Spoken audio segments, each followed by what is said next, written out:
నువ్వు ఎన్ని మాటలన్నా ఎదుటివాడు నిన్ను క్షమిస్తున్నాడు అంటే జాగ్రత్త గమనించండి.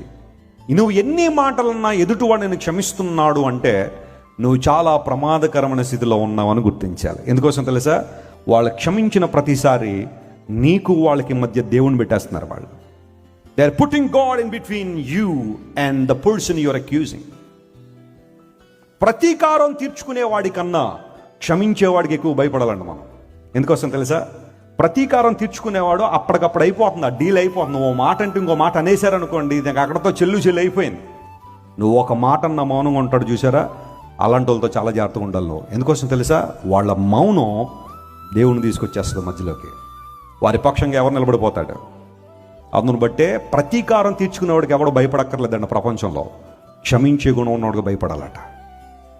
ఉందా భయం నీకు? భార్య ఏమంటలేదని చెప్పి ఇష్టానుసారం మాట్లాడుతున్నావా?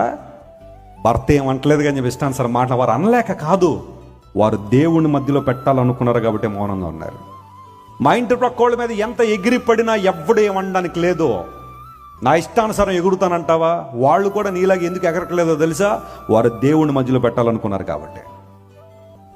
తోటి విశ్వాసి నేను ఎన్ని మాటలన్నా పడుతుందండి, నన్ను క్షమించేస్తుందండి, అందరూ బట్టి నా నోరు ఉంది కదా, ఇష్టానుసారం మాట్లాడతాను, నిందలు క్రియేట్ చేస్తాను, రోమర్లు క్రియేట్ చేస్తాను, ఎవడు నన్ను అడగడానికి లేదంటావా? వాళ్ళని క్షమిస్తున్నారంటే అర్థం ఏంటో తెలుసా?